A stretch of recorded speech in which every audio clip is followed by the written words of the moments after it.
Welcome to another exciting video. Just chilling at my mom's house. Again, I'll be here for 2 weeks. I was setting up one of my videos with my Filmora 14. Earlier I thought it was 10. Found out I've been on it since Filmora 8. Not sponsored, but I would recommend it if you're starting YouTube or any sort of editing.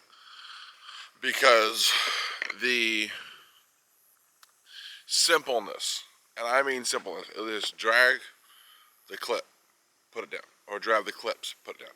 Drag the auto, put it down.